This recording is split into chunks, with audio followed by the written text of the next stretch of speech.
The subject is honor. What is it? We're here members of an honor society. What is it? What's honor? Any ideas? One way of working with it is to look at some synonyms. Dignity, esteem, glory, poise, recognition, stature,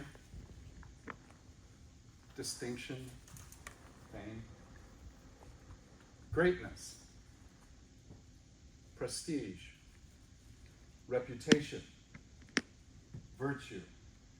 I'm imagining that in the multiplication of words that nearly mean the same, we're getting some flavor for what this critter is. What is honor? Now, I have a substantial film collection. I love film.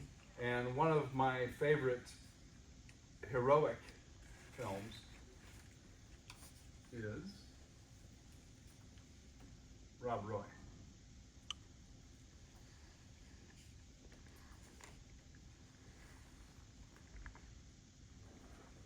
What I want us to do is follow along with the transcription,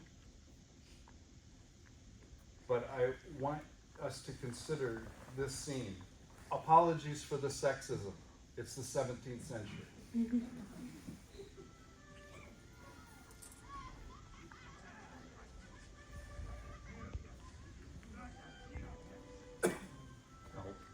I don't want to make this louder.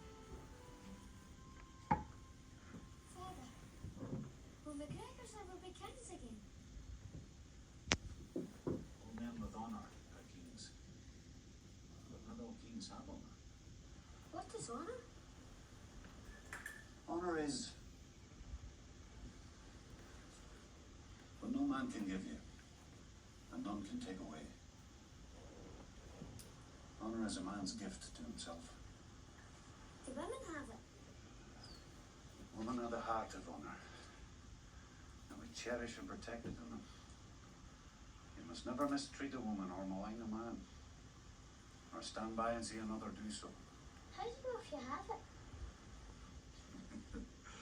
Never worry on the getting of it. It grows in you and speaks to you. All you need to do is listen. Do you get it?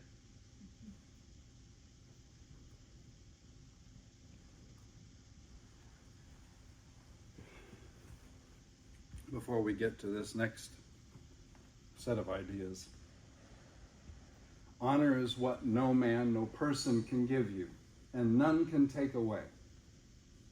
Never worry for the getting of it. All we have to do is listen.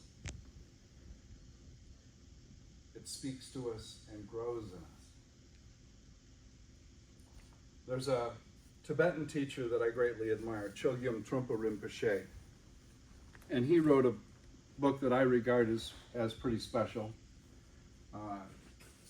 It is Shambhala, the Sacred Path of the Warrior. And so what I did was lifted some quotes that I think speak pretty profoundly to the subject matter of honor. And what I want us to consider first is that it has everything to do with relating appropriately to what is the case, to reality, to how things actually are. Because how things actually are, however they are, it's good to be alive. It's important for us to get in touch with that fundamental fact, that basic goodness, because it is the predicate, it's the foundation on which our experience of honor is built. Now that might seem a bit of a stretch just now, but I'm hoping that we'll get there. Let's consider some quotes. We can experience our world as healthy and straightforward, direct and real, because our basic nature is to go along with the goodness of situations. It should be plural. I corrected it in a later version. to go along with the with the goodness of situations. In other words, to be in touch with that essential matter, that life is itself something to celebrate. That, well, we're going to see what else is true of this. We have an actual connection to reality that can wake us up and make us feel basically fundamentally good. In other words, when we're relating appropriately to our own existence and the fact that we're being supported on every side, much of the time at least, in having and enjoying life, that's a pretty big get. That's a wonderful gift. And so it's the basis for good feeling, that basic goodness. To begin with, he says, you have to look at your ordinary domestic reality. If you don't examine your mundane life, your everydayness, then you'll never find any humor or dignity or ultimately any reality. Isn't it often the case that we're anywhere but here, any when but now? We're off wandering, and we're dissatisfied with the way things are, and so the grass is greener, etc. Those kinds of impulses that we have, perfectly understandable, but it can be the case that we lose touch with this fundamental basic goodness. And if we can't get so plugged into reality to recognize that, then we can't find humor or dignity. This is not about doing always great things astoundingly well. It's about taking care of business in the everyday, but taking care of it like you matter. Taking care of yourself like you're worth it. Relating to other people as if you value them and you know your life is shared with them, so what you give them comes back. The way you comb your hair, the way you dress, the way you wash your dishes, all of those activities are an extension of sanity. In other words, if you don't take care of these things, you're being crazy. You're failing to recognize your own needs and the needs of others, and you're disconnected from the reality of both what you need and of the joy of its fulfillment when you get those needs met. Even these basic things, they're all a way of connecting with reality.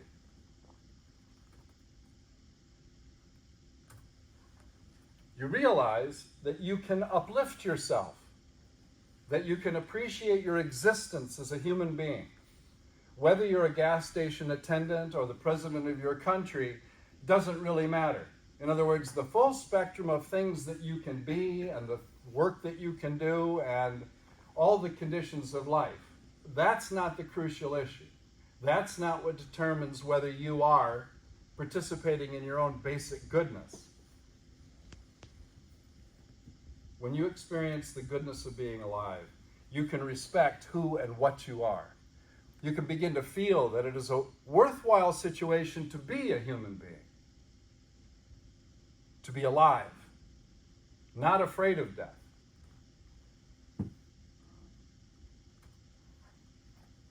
Human beings have basic goodness, not next door, but in them already. There's nowhere you have to go. There's nothing that you have to buy. There's no elixir that you can drink that's going to get you any nearer to your basic goodness than you already are. You can you can appreciate life even if it's an imperfect situation. Perhaps your apartment is run down and your furniture is old and inexpensive. You do not have to live in a palace. You can relax and let go wherever you are. So, what's your situation? Relax. Let go. Appreciate life, the joy of existence, the ability to get connected with what really is the case, and to see that it's providing for you. The whole thing is providing for you. Wherever you are, it's a palace. If you move into an apartment that was left in a mess, you can spend the time to clean it up. Not because you feel bad or oppressed by dirt, but because you feel good. So I'm aware of my basic goodness. I appreciate. I'm grateful to be alive. Now, everything that I touch, I relate to out of that appreciation, out of that gratitude, out of that fundamental goodness. Are you beginning to see how we're getting closer to honor?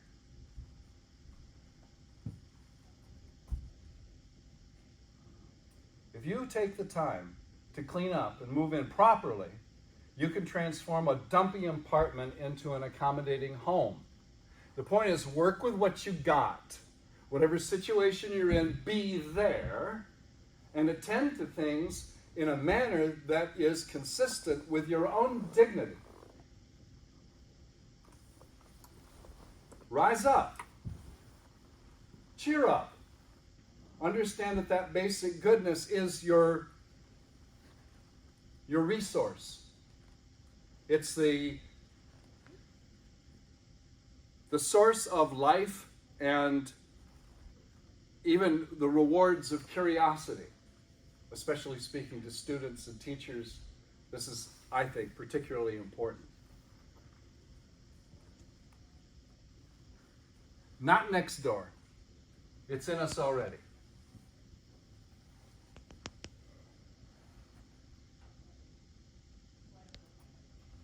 Human dignity, and I argue honor, is not based on monetary wealth. Dignity comes from using your own inherent human resources by doing things with your own bare hands. This is not something you hire done. This is not something that you hope somebody else will take care of or that you'll put off until tomorrow. You engage with what needs to be engaged with, and you do it from that perspective of dignity. So whatever you put your hand to, you do it with your utmost care. Quality always accompanies care. Wherever we put our interest, wherever we put our industry, wherever we put affection and attention, that's going to get the best of us. Yes? And so, remember, it's like when you're writing a paper, say. You write the paper and then you change hats, and now I'm the reader of the paper, and I read it. It didn't quite say what I wanted to say, so you edit. Keyboard, whatever. Then you switch hats again. Now I'm the reader. Oh, that gets it. That says it better.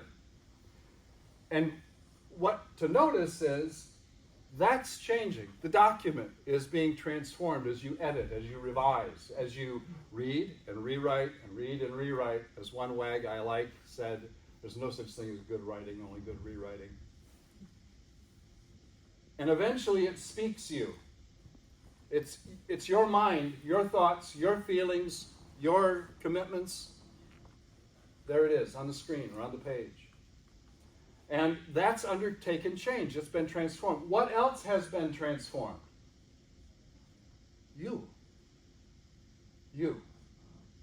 You're coming more and more in phase with what you know, what you feel. You are more self-expressed. You're cooking. Make it the best meal you can. Why not? You're playing music. Strive for that perfection. It sounds better. It's more enjoyable. It's more rewarding. Why? Because it's more in phase with that basic goodness.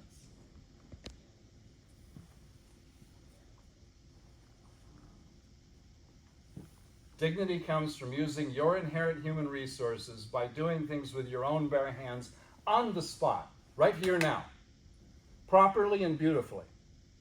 Not half-assed, not I'll do it tomorrow, not just enough to get by. Properly and beautifully, because everything you touch then bears the stamp of the dignity that you are and are extending into the world. You become a conduit for that basic goodness. And whatever you enact bears the stamp of that attitude. Your behavior brings that portion of the world into phase with the basic goodness. And that is honorable. You can do that. Even in the worst of the worst situations, you can still make your life elegant. Probably some of you have been in some worst of the worst situations. I know I have.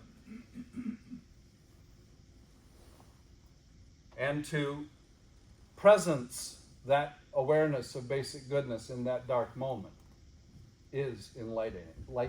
I would say it's a species of enlightenment. Your body is an extension of basic goodness. It is the closest implement or tool that you have to express basic goodness. So appreciating your body is very important. You may not have money to buy expensive clothes, but you can still express dignity and goodness. You may be wearing jeans and a t-shirt, but you can be a dignified person wearing a t-shirt and cut-off jeans.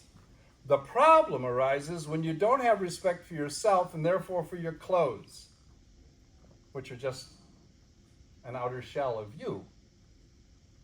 If you go to bed in a depression and throw your clothes on the floor, that is a problem. Because you haven't taken care of business. You haven't taken care of yourself. You haven't taken care of what's yours. You're not in dignity. You're not behaving honorably. You know what to do and you're not doing it. Or, to flip that on its head, you know what not to do and you still do it. It's not dignity. It's not listening to what you already know. Right?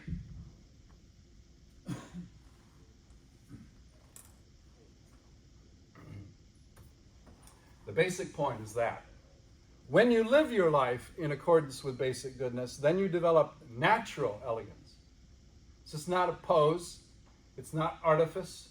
It's just you being the best you can be because you are matching your behavior to your level of appreciation, your gratitude for being alive.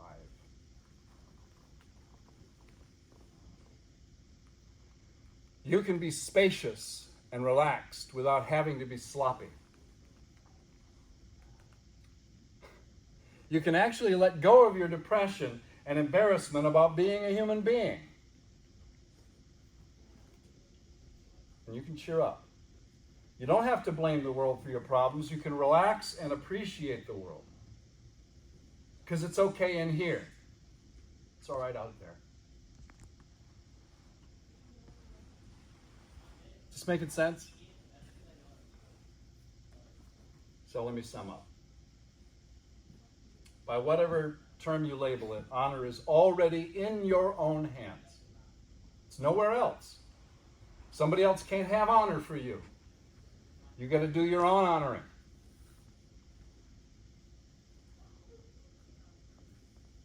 It's a gift that only you can give yourself. Nobody else can give you honor. You have to rise up and meet the challenges of now and now and now with your very best effort, with everything that's in your heart and mind, so that you can presence the basic goodness that you are.